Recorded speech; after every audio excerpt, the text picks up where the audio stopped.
Solanki coaching classes में आपका स्वागत है। आज हम देख रहे हैं मध्य प्रदेश की प्रमुख नदियाँ। सबसे पहले हम देखेंगे आज नर्मदा नदी के बारे में, और नर्मदा नदी के बारे में हम देखेंगे अन्य नाम। तो अन्य नाम से पहले हम एक डायग्राम के थ्रू हम थोड़ा सा देखना चाहेंगे। और यहाँ पे मेरे पास में एक रफ कागज है, इसमें मैं ये मध्य प्रदेश बना दिया। इस गोले में मान लीजिए मध्य प्रदेश है, तो नर्मदा नदी की स्थिति लगभग यहाँ कहीं होती है। और नर्मदा नदी इस प्रकार से ऐसी करके जाती है। ये एमपी है, यहाँ पे जस्ट नीचे महाराष्ट्र और इधर गुजरात, और यहाँ पे अरब सागर में जाकर गिर जाती है। ओके, है ना। ये निकलती है अमरकंटक से, अमरकंटक, है ना, अमरकंटक से निकलती है। और इस प्रकार से ना ये है ना नीचे नीचे मध्य प्रदेश के निचले क्षेत्रों से ये होकर महाराष्ट्र, और महाराष्ट्र फिर गुजरात, और फिर अरब सागर में जाकर गिर जाती हैं। ओके, हाँ। तो हमें यहाँ पे देखना है अन्य नाम। तो अन्य नाम में हमें क्या बोलना है? इसका अन्य नाम क्या है नर्मदा का? रेवा। रेवा, मेकल सुता भी इसे बोलते हैं, मेकल सुता, मेकल सुता, और नामोदास, नामोदास। तो गाइस आपको तो 3 नाम याद रखना है, रेवा, मेकलसुता और नामोदास। ओके, इसके बाद में उद्गम। तो हमको पता उद्गम कहाँ से हुआ, हमने देखे अमरकंटक से, है ना। उद्गम इसका कहाँ पे हुआ है? अमरकंटक से, है ना। ठीक है, अमरकंटक, अमरकंटक। और अमरकंटक कौन से जिले में आता है? तो ब्रैकेट में लिख देंगे अनूपपुर में आता है, अनूपपुर में, है ना, अनूपपुर में। ओके, इसके बाद में समागम। तो समागम हमको पता है कहाँ पे है, समागम है अरब सागर में। ठीक है, तो यहाँ पे हमको क्या लिखना है? अरब सागर। समागम कहाँ पे है? अरब सागर। कई बार ये होता है कि यहाँ पे ना खंबात की खाड़ी लिखी रहती है, खंबात की खाड़ी। तो हमें क्या करना है? यदि पहले खंबात की खाड़ी है तो पहले खंबात की खाड़ी लगाएंगे, फिर उसके बाद में यदि अरब सागर है तो फिर अरब सागर हम लगा सकते हैं ना। यदि दोनों ऑप्शन में है तो हमें पहले खंबात की खाड़ी लगाना, क्योंकि पहले कहाँ पे गिरती है? खंबात की खाड़ी में, उसके बाद में अरब सागर में गिरती है। ओके, फिर इसके बाद में इसकी कुल लंबाई, है ना, इसकी कुल लंबाई देखिए यहाँ से यहाँ तक ये पूरी ऐसी कुल लंबाई है जो है वो 1312 किलोमीटर है, 1312 किलोमीटर। ओके, इसके बाद में मध्य प्रदेश में कितनी है? तो मध्य प्रदेश में यहाँ से यहाँ तक हम देखें, यहाँ से यहाँ तक, तो ये मध्य प्रदेश में है 1077 किलोमीटर, 1077 किलोमीटर, 1077 किलोमीटर। अब प्रवाह क्षेत्र कहाँ कहाँ जाता है, ये नदी कहाँ कहाँ जाती है? तो देखो जी, एमपी में, ये थोड़ा सा महाराष्ट्र में है, और बाकी ये गुजरात में, यानी 3 राज्यों से होकर गुजरती हैं। एमपी, फिर महाराष्ट्र, MH यानी महाराष्ट्र लिख देता हूँ मैं, महाराष्ट्र, और GJ यानी गुजरात, गुजरात में होकर जाती है। ठीक है, MP, ठीक है, फिर MP के बाद में महाराष्ट्र और फिर गुजरात। ठीक है, MP, महाराष्ट्र और गुजरात। फिर इसके बाद में कुल सहायक नदी है ना, इसकी कुल सहायक नदी कितनी है? 41, इसकी कुल सहायक नदी है 41। अब 41 नदियों को तो हम याद नहीं कर पाएंगे, परंतु कुछ प्रमुख नदियों को कैसे हम याद करेंगे वो आपको देखना है ध्यान से। तो कैसे याद करना है? एक रहता है शेर, और उसकी जो फ्रेंड रहती है वो हथनी रहती है, शेर और हथनी। तो एक बार ना हथनी कहाँ जाती है? शेर के पास में जाती है। तो शेर उसकी पहुनाई के लिए क्या करता है? एक ना तवा लगाता है ना, क्या लगाता है? तवा रखता है, और तवा में उसने क्या कर दिया? दूध डाल दिया, और फिर दूध के में क्या डाल दिया उसने? शक्कर डाल दिया, है ना। और उसको घोलकर ये शेर उसको क्या करता है ना, घोलकर ये पीने के लिए दे देता है। परंतु ना शेर क्या करता है ना, खुद ना कहाँ जाता है? बंजर इलाके में जाता है, और वहां पर क्या करता है? ये हिरण को देखता है ना, हिरण को देखता है। किसको देखता है ना? हिरण को देखता है ना। और ये ना अपने लिए भोजन में किसको पकड़ के लाता है? ये हिरण को पकड़ के ला लेता है। ओके, तो कैसे हम याद करेंगे? एक तो क्या हो गई यहाँ पे? हथनी, हथनी, एक नाम क्या हो गया? हथनी। फिर दूसरा नाम क्या हो गया? शेर, शेर, है ना। फिर इसके बाद में इसका नाम क्या है? शक्कर, शक्कर, इसका नाम है दूधी, फिर बंजर और फिर हिरण। ये बंजर है, ये हिरण है। सारे नाम याद हो गए। क्या करना है आपको, शेर रहता है, हथनी रहती है। शेर है ना किसके पास में जाता है, सॉरी हथनी किसके पास में जाती है, शेर के पास में। तो शेर पहुनाई करने के लिए क्या करता है, तवा, है ना, तवा लगाता। तो एक और नदी आ जाएगी, तवा नदी। कौन सी नदी है, तवा नदी, है ना। तवा नदी, और तवा नदी में क्या करना, शक्कर और ये दूधी, शक्कर और क्या, दूधी, है ना। तो शक्कर डालता है, दूध डालता है, और फिर वो हिरण को दे देता है ना।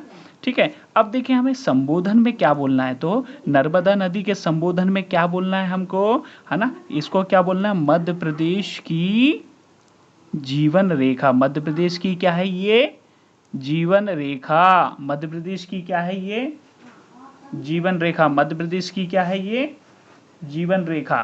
क्या बोलेंगे इसको, मध्य प्रदेश की जीवन रेखा। इसके बाद में विशेषता। तो विशेषता में हमें क्या देखना है, विशेषता। तो विशेषता में हमें क्या बोलना है, विशेषता में सबसे पहले क्या बोलना है कि ये पश्चिम की ओर बहने वाली नदी, पश्चिम की ओर, पश्चिम की ओर बहने वाली नदी, है ना। कहाँ बहती है, पश्चिम दिशा की ओर बहने वाली नदी है। फिर बी नंबर की विशेषता हमें क्या बोलना है, ये एस्चुरी बनाती है ना। क्या बनाती है, एस्चुरी। और एस्चुरी के और क्या क्या नाम है, मोहाना, मोहाना, है ना। एस्चुरी के और क्या क्या नाम है, मोहाना, ज्वार नदमुख, ज्वार नदमुख, है ना, ज्वार नदमुख। एस्चुरी के और क्या नाम है, मोहाना, ज्वार नदमुख, सकरी खाई, सकरी खाई, है ना, सकरी खाई। इसके बाद में और भी क्या बोलते हैं, भ्रंश घाटी में बहती है, भ्रंश घाटी में बहती है ना। अपभ्रंश घाटी में बहती, भ्रंश घाटी में बहती है, अपभ्रंश घाटी में बहती है, भ्रंश घाटी में बहती है, और अपभ्रंश घाटी में बहती है। ये हमें याद रखना ना।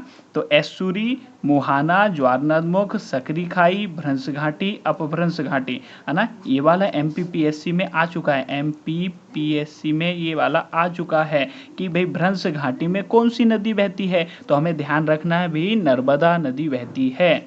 कौन बहती है, नर्मदा नदी। इसके बाद में सी नंबर में हमें क्या विशेषता लिखना है ना। ये मध्य प्रदेश की सबसे बड़ी नदी है, मध्य प्रदेश की सबसे बड़ी नदी है, मध्य प्रदेश की सबसे बड़ी नदी है ना। और भारत की 5वीं सबसे बड़ी नदी, भारत की 5वीं नंबर की 5वीं सबसे बड़ी नदी है, 5वीं सबसे बड़ी नदी है। 5वीं कैसी है ये, सबसे बड़ी नदी है ये। इसके बाद में हमें देखना है, नेक्स्ट नदी हमारे पास में है चंबल नदी। अब चंबल नदी के बारे में हमें देखना, अन्य नाम क्या, चर्मवती, है ना। इसका नाम क्या है, चर्मवती, है ना। चंबल का अन्य नाम क्या है, चर्मवती। अब इसका उद्गम हमें देखना, तो उद्गम के बारे में हमें यहाँ पे देखना है कि ये भाई इंदौर है, ये यहाँ से निकलती, इंदौर से निकलती है।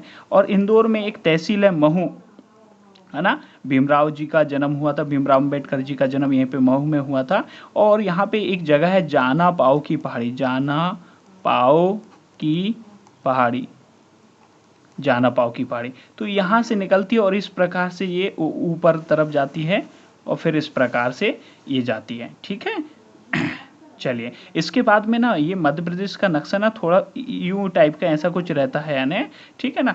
यहाँ पे ग्वालियर, भिंड, मुरैना वगैरह आता है ना, भिंड, मुरैना, ग्वालियर, शिवपुरी, इस प्रकार से वो रहता है है ना, ठीक है। तो ये नदी ना क्या होती है, यहाँ पे बॉर्डर से ऐसा ऐसा करते करते फिर ये यूपी में पहुंच जाती है। यहाँ पे यूपी है ना। इधर साइड में तो क्या रहता है, राजस्थान रहता है ना, राजस्थान का बॉर्डर रहता है। और है ना, और ये वाला राजस्थान है। तो पहले राजस्थान में, फिर ये धीरे से कहाँ पे आ जाती, फिर से MP में जाती। ये MP की बॉर्डर है, ये पूरा MP है, ओके। तो हमें देखना है, यहाँ पे देखना कि उद्गम, उद्गम में हम क्या बोल देंगे, यहाँ पे जाना पाओ की पहाड़ी, जाना पाओ की पहाड़ी, ये कहाँ पे है, मऊ में। और मऊ कहाँ पे है, इंदौर में, ध्यान रखना है हमें। इसके बाद में समागम में क्या बोलेंगे, देखो भाई ये निकली और फिर ये कहाँ चल गई, यूपी में। तो यूपी में यहाँ पे कहाँ पे, इटावा में, इटावा में कहाँ पे जाके मिल जाती, यमुना नदी में, यमुना, यमुना नदी मिल जाती है। इसके बाद में कुल लंबाई कितनी है इसकी, 965 किलोमीटर, है ना। कुल लंबाई ये सर यहाँ से यहाँ तक इटावा तक इसकी टोटल लंबाई दी गई है ना, 965। प्रभात क्षेत्र में हम क्या बोलेंगे, देखो ये एमपी में है, राजस्थान में और फिर यूपी में। एमपी, राजस्थान और फिर यूपी में। एमपी, राजस्थान और फिर यूपी में जाती है। फिर इसकी सीमा, तो इसकी सीमा क्या होती है कि भाई ये यहाँ पे ना, इधर ये पूरा राजस्थान वाला एरिया, ये पूरा राजस्थान वाला एरिया है और ये एमपी वाला एरिया। तो ये क्या करती है, यहाँ से ऐसी बहती है और फिर ऐसी बहती है, तो ये बॉर्डर बनाती है, एमपी और यूपी के बीच में बॉर्डर बनाती है ना। एमपी और राजस्थान, एमपी और किसकी, राजस्थान, एमपी और किसकी बॉर्डर पे है ये, एमपी और राजस्थान की सीमा तय करती है। ओके, इसके बाद में हमें क्या करना है, सहायक नदी। इसकी सहायक नदी कौन कौन सी है ना, ये इसकी सहायक नदी इधर बीच बीच से मिल जाती है ना इसमें सहायक नदी। तो कौन कौन सी सहायक नदी है इसमें, है ना। सहायक नदी में आपको बोलना सबसे प्रमुख है छिपरा नदी। फिर इसके बाद में छिपरा के बाद में काली सिंध, और काली सिंध के बाद में इसमें क्या जाके मिलती है, काली सिंध के बाद में धसान नदी, ये जाके मिलती है। अब इसकी विशेषता क्या है, तो बिल्कुल सिंपल विशेषता है इसकी, है ना। विशेषता क्या है, पहली है ना, फर्स्ट विद्युत परियोजना है ना, चंबल नदी पे ही प्रारंभ हुई, चंबल नदी में प्रारंभ हुई है। एक बात तो ये ध्यान रखना है ना। दूसरी विशेषता क्या है, याद रखना है आपको, है ना। इसमें 3 बांध बनाए गए। कितने बांध बनाए गए, 3 बांध बने हैं, है ना। उसको कैसे याद करते हैं, गाजर से याद करते हैं, गाजर। ये गांधी सागर, जवाहर सागर, राणा सागर, गांधी सागर, जवाहर सागर और राणा सागर। तीसरी विशेषता इसमें है ना, इस नदी द्वारा भिंड मुरैना में बीहड़ का निर्माण होता है। बीहड़, है ना, बीहड़, या फिर इसको अवनालिका